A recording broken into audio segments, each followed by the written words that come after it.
Game 2 of the World Series. It was a masterclass from the Dodgers starter and getting plenty of run support. Top 7, this is where the Dodgers break it open. Will Smith with his first home run of the postseason to make it 2-1, taking Kevin Gausman deep, who had been pitching nicely. And then later in the inning, Max Muncy with his 4th career home run against Gausman makes it a 3-1 game. And the Yankees, well, the Yankees are not here anymore, and they're rooting for the Blue Jays because the Blue Jays trying to get something done. They're not, because Yoshi Yamamoto put on a masterclass. Complete game. 9 innings, 4 hits, 1 run, no walks, 8 strikeouts on 105 pitches. He's the first Dodger with back-to-back postseason complete games since Orel Hershiser in 1998. First player in the postseason since Curt Schilling to go back-to-back complete games in the postseason since 2001. So something we have not seen in some 24 years.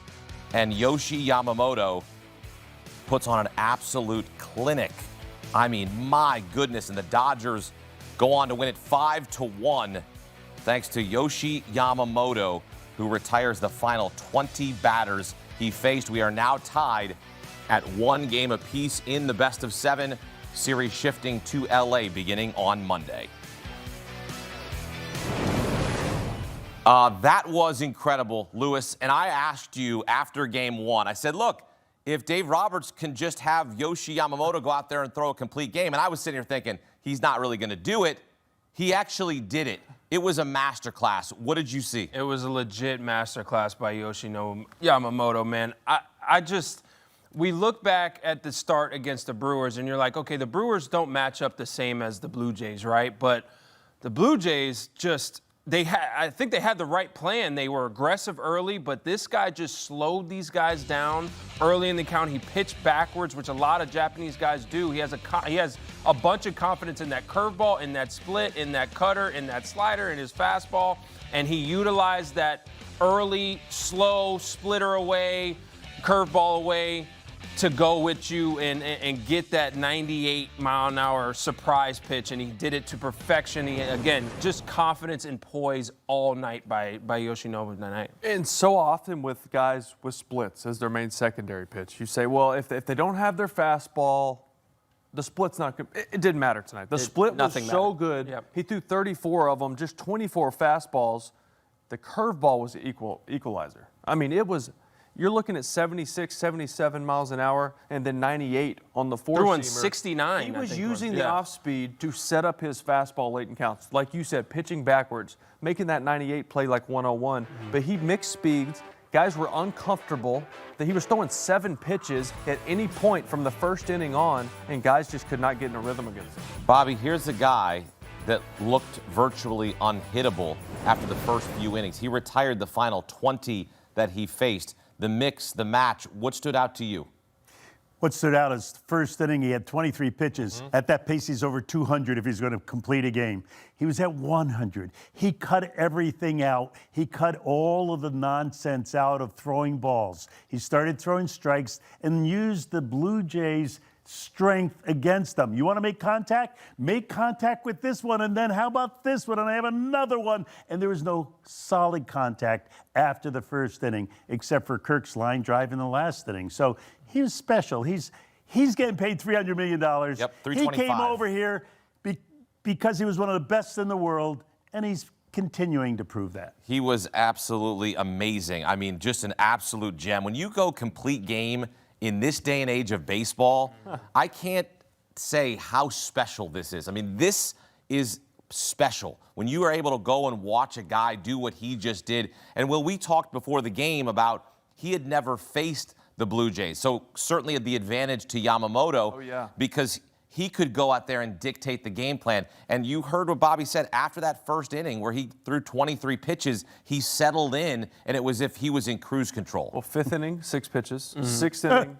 8 pitches. And then I think 12 the inning after that. And you said this is huge for baseball to get the complete game, right? It's huge for his team. Huge. Because their Achilles heel is their bullpen. Right. That is how they lose games, but not if you cover it up. And they did that against the Brewers, did it again tonight. Now you have an off day. Everybody's even more fresh after they travel out west and get ready for Game 3. Yeah, that bullpen is on the plane. Was on the plane at in the 7th inning. They didn't have to show up. Yeah, they didn't need to show up tonight. I mean, again, we talk about him throwing strikes, but it was efficient strikes. It was strikes on the corners. It was pitching to Vladdy's weaknesses inside. He missed. Well, we'll give credit to Vladdy on that 113 mile-an-hour ball he hit off the wall, but he was throwing everything efficiently. He read swing. Him and Will Smith are in sync, and that's another thing.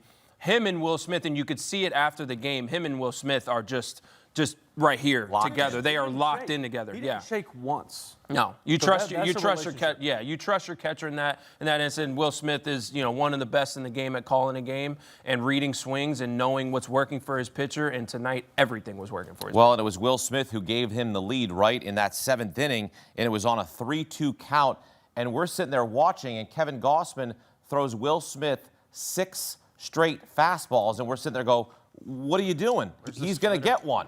He was living by his fastball with a great split and swing and miss stuff, but he threw 6 of them, 3 and 1, right down the middle. Yep. Will Smith swung and missed, and he said, that's not going to happen again. And that inside fastball was a rocket into the stands. And that was his first home run of this postseason, and you talk about that needing to happen because then a couple batters later, Max Muncy homers on a fastball, his 4th career homer against Gausman. We talked about how Max Muncy had faced Gausman in his career multiple times and had taken him deep, and it was just a matter of time, Will, for this Dodgers lineup to wake up and break out. Absolutely. I mean, we talk about the Blue Jays offense, but the Dodgers offense scored just as many runs as anybody in baseball this year.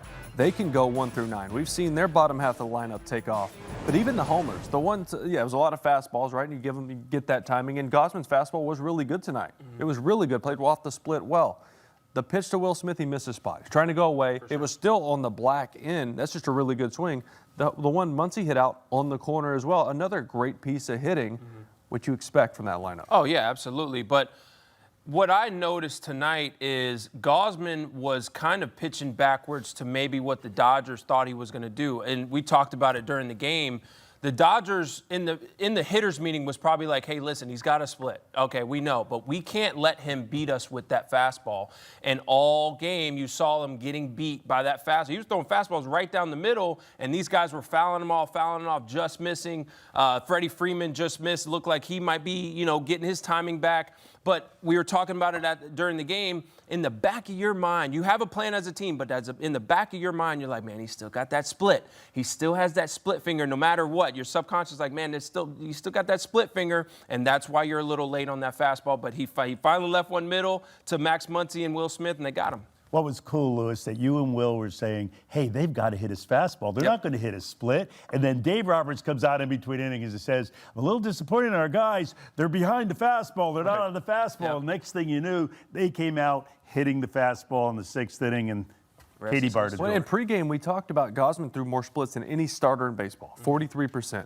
He was 29% today. He was 49% fastballs. He was so fastball heavy, but talk about reading swings. He's like, they're not catching up to my 94 because they're looking for the split, as they should. Yep. As they should. But any good split finger pitcher will tell you, I want them to hunt my splitter because rarely is it a good pitch to hit. Yep. Well, usually they're not catching up on a fastball yet. Right, yet. Throw them enough. Throw 6 in a row. Especially this lineup. In Game 1, they struck out 4 times. Here in Game 2, they strike out 8 times, all from Yamamoto in the complete game as we go full circle. Look, this is something that we haven't seen in some 24 years. Kurt Schilling, the last to throw complete games in back-to-back postseason starts. Orel Hershiser was the last Dodger to do it in 1998 to go back-to-back postseason complete games. When you look at this as a whole, and you said it was huge for his team, what does that mean now that you are 1-1 heading back to L.A.? Well, I mean, it's huge. We said it pregame. This felt like a must-win. Yeah. The numbers back up the fact that you go down 2-0. You don't win the series regardless if you're going home or not. So this is huge. They took all the momentum back. It woke their offense up. It kept the bullpen out of the game. And whatever guys they did want to rest, they got to rest. and I love that he went back-to-back complete games. This is, you played in Japan. You obviously spent a lot of time in Japan. That's the culture there. Yep. They'll go 130, 140 pitches because they're built up that way. It's not the 100 pitch mark, which is the imaginary mark number. here. Yeah, Right. It's a scary number over here. But he had another 40 pitches in him. For sure. He was still dialed in the ninth, throwing exactly where he wanted to throw it. Yeah. And over there, we talk about Japan, Bobby, they hate walking guys. They hate throwing balls. They take pride in having control of every single pitch in their arsenal. Guys have every guy, it seemed like, had 7 pitches, and he has 6, 7 pitches tonight. He takes pride in making sure that he has control of all those pitches, throwing them where he wants to, and making sure you're not walking anybody. Both guys didn't have any walks tonight, but Yamamoto was lit tonight. That one crazy other thought of Japanese pitching, they always have one pitch that they'll throw on 3 and 2. Yep. Because that's the pitch of reckoning. Something has to happen. It's 3 and 2. Yeah. And Yamamoto broke out that slow curveball 3 times. Oh, what are we going to do with And this? froze guys. Nothing. Well, the command of that pitch. Unbelievable. It breaks 6 3-2. inches more than the average curveball in Major League. I mean, you could see it, 76, 77, starting way above the zone, finishing below. How do you time that up when you have to be ready for 98? It's just filthy. Well, it was a reckoning because the Dodgers did not want to go down 0-2. Now they head home tied at 1 game apiece, thanks to Yoshi Yamamoto, who was masterful. More than just 11 pitches per inning when you break it down. He finishes with 105.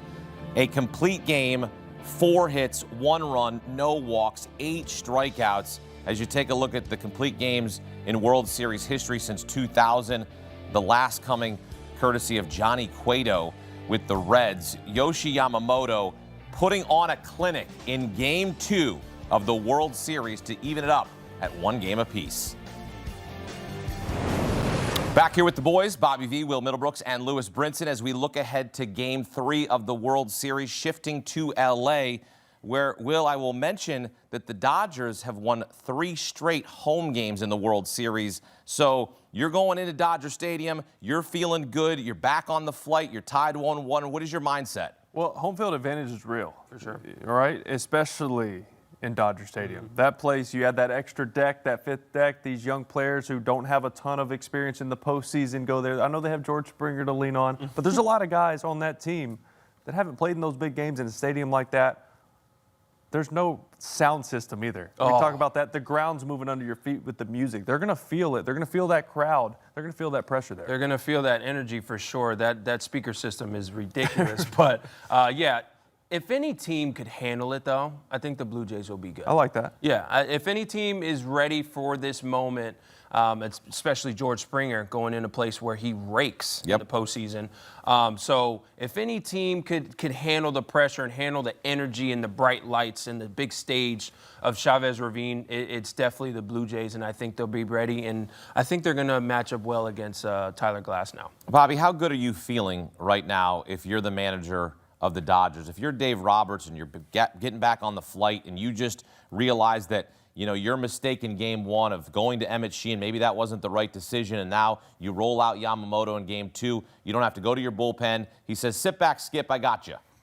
David Roberts has been the best in the business over a decade, and he wanted to take momentum away from the Blue Jays, and boy, did they have it. They had excitement in that stadium last night. Every player was up as high as they could be, and in the first inning, with 1st and 3rd and no outs, and Vladimir, that's a plate. Are you kidding me? That place was rocking, and the feeling couldn't be higher. And then the air was let out of the balloon. When Yamamoto set down 3 in a row, they scored 0, right? And the whole world changed. I think that bottom of the 1st won the game for the Dodgers. Yep. It did, It right? decided Because a ball in play right there, it ties it up right there, right? And then maybe you get more, who knows, but Yamamoto made pitches. And Kirk hit a line drive. He did. That could have gone into right field, Yeah. 1st and 3rd all over again. Instead, Freddie Freeman's there, Right at Freddie. shuts down, gets the second out. That of the big inning. strikeout by Vlad, too. It really let the air in the tires right Both on the curveball. Yep. And that was the primary pitch that he used in Game 2 to even up the series at 1 game apiece. As we look ahead to the pitching matchup for Game 3, it's the 41-year-old Max Scherzer going to pitch against his former team, and then you're going to go with Tyler Glasnow, who has been equally as good as these starters for the Dodgers. I'm not saying he's thrown a complete game, but he has been good as well. When you look at the pitching matchup, let's start with Max Scherzer, because last time we saw him, he was electric. how do you duplicate that? Because, as you know, Father Time is undefeated. Yes. And now you're facing tough. a different kind of lineup. It's tough because he lacks the velocity that he had when he was at his best. So he's got to be perfect, which he was in his last start. He had the intensity, he had the focus, which he'll always have. That's who he is. It's Mad Max. Yep. And I trust him in any big game. But it's the Dodgers. It's not Seattle. You're going against a team that has a lot of superstar power. They have a lot of guys that can hurt you 1 through 9. He can't make mistakes. And it's such a small window for him. He's got to be perfect because if you miss with 93, 94, you're not getting that ball back. Yep. If you spin a slider that's not as sharp as it once was, you're not getting that ball back. It's going in the stands. So I think it's going to be a short leash. And I think with the off day, and this is probably why he's going in Game 3, is because off day tomorrow, everyone's fresh, and they can get the bullpen in the game by the 4th or 5th if they need to. Yeah, absolutely. That's a good call on that. But as far as if there's anybody that can handle that, again, Mad Max is the guy. Again, he used to pitch for the Dodgers, so they got something on him. You know what I'm saying? Right. So Mentally is one thing. yeah, but it's still they got they got his arsenal. They know how he ticks out there. Will Smith for sure, but he's got to be perfect. He has to pitch. He can't rely on velocity anymore, like we said. He's got to have the kind of the similar, if not a better outing, and that's going to be tough to do, but a better outing than he did against the Seattle Mariners. Because again, this is the Dodgers, and they're starting to click. Andy Pages, another one that had some really good at bats tonight, hitting the ball to right field, which he did all year, which he had a great year this year. Freddie Freeman just missed some pitches tonight, so he's going to have to be on his A game to shut these guys down. And what he did last night is he did what you guys do so well, what great athletes do. He adjusted. He came up with the 72-mile-an-hour curveball, right? He came up with a little sinker to get a ground ball, and that's what he's going to have to do. He's going to have to take a page out of Yamamoto's book, even though he doesn't have Yamamoto's arm. stuff. He doesn't have his stuff, but he has his experience of getting hitters out. And if he could do that for 15 outs, I think the Blue Jays will be breathing a little better than they're breathing right now. Yeah, it sounds like this will perhaps be a bullpen game eventually for Toronto. For the Dodgers, look, for Glasnow, he's looking around at the 4 starters among them and saying, I got to pick it up, right? I know Snell struggled a bit in Game 1, but Snell was awesome in this postseason. Of course, Yamamoto and Shohei, otherworldly. But you look at Glasnow's last start, 5 2/3, 1 earned, and you're going, come on, dude, pick it up. But 5 2/3, 1 earned, I'll take that every day. Absolutely. He's not the same guy he was, but he still has powerful stuff. Power stuff. A fastball that can run up to 98. His slider and his curveball barely get hit. The curveball has a 100 batting average against. So he's another guy. He's got one of those upshoot fastballs, rise at the top of the zone. You have to gear up for it, and that's how he gets you with the off speed. Yep. But this Toronto Blue Jays offense, right? They're not going to miss. They're going to grind you out. They got to hope the travel doesn't mess with them with the time change and all that. But I think this is going to be a big game for the Blue Jays. I think they match up well with Glasnow. I think they match up perfectly with Glasnow because they're going to make him pitch. They're going to make him throw a lot of pitches. We know Glasnow can be a little erratic, be a little scattered around the strike zone. So he is going to have to hone in on that first pitch fastball. They're going to be aggressive because if Glasnow shows them that he can land that first pitch fastball, you best believe George Springer's coming out of his shoes first pitch. You best believe that Lucas, first pitch of the game. Look, you might not get that back. Lucas is coming out of his shoes first pitch, and you know Vladdy's going to be ready. So they are going to see what kind of, again, it goes back to watching how he pitches to George Springer. If you're in the Blue Jays dugout, hey, man, how's he pitching to George Springer? Does he have his fastball? Does he have that curveball? Does he have the little cutter today? So it goes back to, all right, which Tyler Glasnow are we getting today? Also, we didn't have to talk about it today because Yamamoto did what he did. Yep. But it's always a key for when you're playing the Dodgers. Get into the bullpen. Yep. Get into the bullpen, and you win the game. Yep. If it's the 5th. And this is the guy to do it against. Yeah.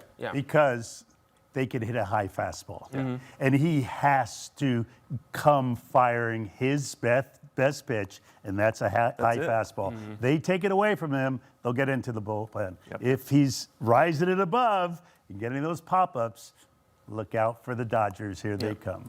Well, we will take a day off as well. But we'll be back. We'll be back. Game 3 on Monday. We'll set the scene for Game 3 of the World Series. Full post-game coverage here on CBS Sports HQ as you look at the probable starters for Game 3. We just broke them down. Max Scherzer trying to turn back the clock once again, 41 years old. Tyler Glasnow looking to make a statement after Yamamoto threw a complete game in Game 2. Game 3, first pitch set for just after 8 p.m. Eastern in Los Angeles.